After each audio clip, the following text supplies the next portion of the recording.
You're able to be You by need to yourself. actually have physical people around you, showing you, telling you what to do. Because any one of my friends can call me anytime right now and say to me, you know what, BB, I've hit a really low point and I started doing heroin or I started drinking every day. What is me telling them, oh, stop that, don't do that, you shouldn't do that on the phone is not going to make them stop it. That's just my voice at the end of the phone. I need to actually go and grab their hand and say, shake them and say, no, this is what we're going to do. And I need to handle it and I need to go, and we need to think of how we're going to get out of this together. Not just a phone conversation, but this government has put funding into things like, oh, call the hotline and help you. That's not going to help. Just like children, they did the same thing to children. Oh, call this number if you're this and that and this is going on in your life. No, open up a youth centre and give them a mentor to go and talk to. That's what you do. Yeah. There's no calling a number to help a kid. You need a mentor. Open up a youth centre, get your mentor to come in and visit you 3 times a week in school to check on you that you're doing okay, and that's how we're going to get over it. And that person, if you're in a family home and you can't talk to your mum, your dad, and your siblings, and you can't, let's say you don't want to talk to your teacher, you got that mentor. That mentor, you know, is going to come in and come talk to you 3 times a week or 4 times a week. We need more physical, but we're getting too much on the phone and online. The validation, too much validation. Not enough. It doesn't make sense. These other countries don't have the system like we have. They actually have somebody. There was always somebody. Even when I was younger, there was somebody who was not a family member, but I was told she's an older woman, you call her auntie. So to me, that was my neighbour. She lived 3 doors down the road. If I didn't want to talk to my stepmom, I didn't want to talk to my aunties, I'll go and see her.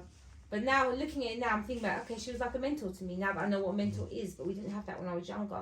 But that was auntie from down the road. I knew if I'm having a bad day, I'm not going to stop. As much as I felt like it, I had anger, as much as I felt like punching up the walls and stuff, no, I'm just going to leave the house.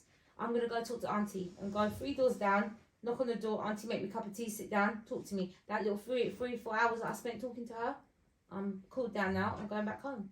And that's what we need more of. Yeah. And I think a lot of the drugs that people's been taking. Stardog. Yeah. I'm balloon. Stardog has got the man in the headlock, like. Oh, you know that. Yeah, I'm balloon. You don't know Oh what. shit, balloons. That's like crack now, isn't it? Balloons. Yeah, the kids getting younger, taking it. Balloons like crack You now, don't isn't it? know what you're inhaling. What, in the balloons? In anything. And one cat, do you know what the stuff is that they put in the balloon? Helium. Yeah, nitrogen. You know what that is? But The there's stuff other that they chemicals. put in cars to make the car go Action, faster. yeah. Marshall, you'll know. But Nitrogen.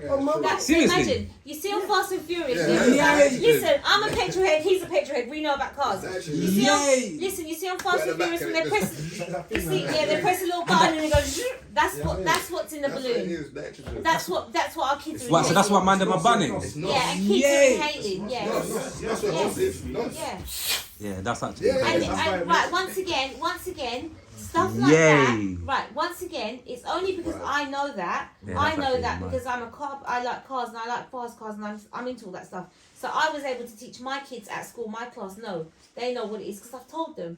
But the teachers, when they walk past my classroom and they're like, "Oh, what's she talking about?" And I tell them what I'm talking about because those teachers just come out of uni. They don't know what I'm talking about. And then I feel like I have to go and tell them. And they're like, what? We didn't even know. So if we're not arming people with enough knowledge around general things, how are they going to teach our kids? And then you're going to get the kids that don't know this, that don't ever have this knowledge. So you need more people with the knowledge to tell them this stuff. And it's like a generation. We learn from our elders, yeah? So we need to teach the youngest. 100%. Like, and a lot of us not really doing it. Like, they're making them go OTs for they're not benefiting their life. What do you mean? What, young people? Yeah. Yeah, basically you have to lead by example. If you don't lead by example in this generation... You know, at the moment, Enfield has the highest hard, levels. It's very Enfield hard. has the highest levels of young boys aged 14 to 17 that are being targeted and sent on It's trains. more heavier for them still in this generation. Can't really talk to the younger generation. Yeah, To they be honest, as they're much on as you one. want to lead. That's, you know why? They think they know it all. No, but shall I tell you No, why? but you know what it is? And it goes back to what I've been saying to last. Remember, because we had this conversation on Ting. But I today- blame it on social media. 90 minutes. And the reason why I do that, I say that is because on social media, it shows you that